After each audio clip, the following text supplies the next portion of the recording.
تعالوا النهاردة نعمل كب كيك الموز هش وطري وطعمه وريحته تجنن. بس لو أول مرة تشوفوني أنا اسمي مي، وياريت لو عجبكم الفيديو متنسوش تعملوا لايك، ولو لسه مشتركتوش اشتركوا. ويلا نبتدي. أول حاجة عندي موزتين مستويين كده عشان يكون سهل إن احنا نهرسهم كويس جدا. وبعد ما هرسهم كويس جدا هضيف عليهم كمان نص كوباية من السكر، وممكن نكتر السكر شوية لكوباية إلا ربع، ده لو احنا بنحب الحاجة مسكرة شوية. وكمان هحتاج بيضة بدرجة حرارة المطبخ، وكمان رشة فانيليا.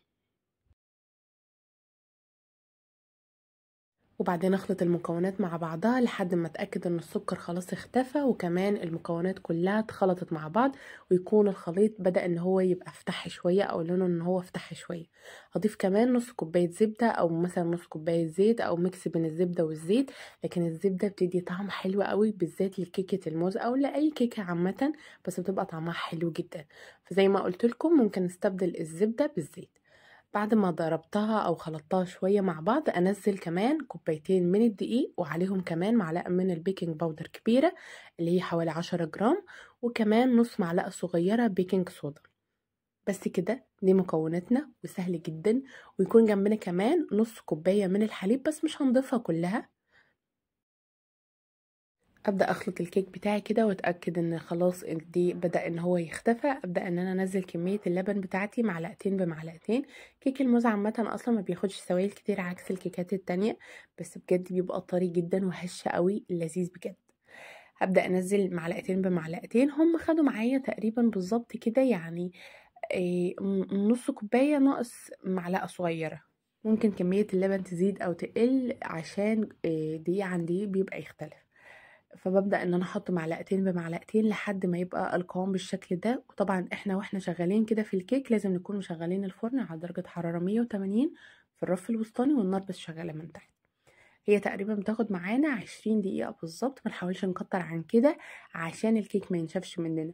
ولو انتوا لقيتوها ان هي استوت ولسه ما خدتش لون محمر كده من فوق، بنطفي النار من تحت ونشغلها شوية بس من فوق ثواني بس تاخد لون حلو.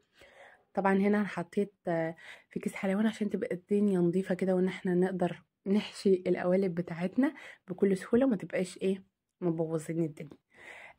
عملت معايا بالظبط 13 قطعة، لانه اصلا الكب كان كبير شوية.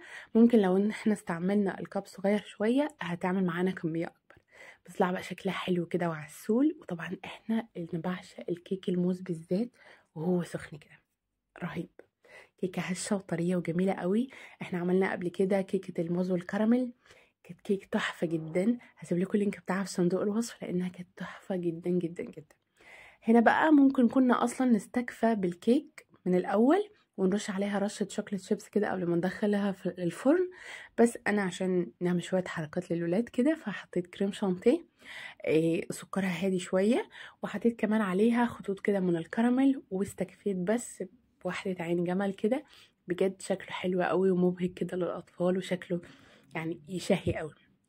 بس كده الفيديو بتاعنا خلص. يا ريت يكون عجبكم الفيديو، متنسوش تعملوا لايك لو عجبكم الفيديو، واشوفكم في فيديوهات تانية، وباي باي حلوين.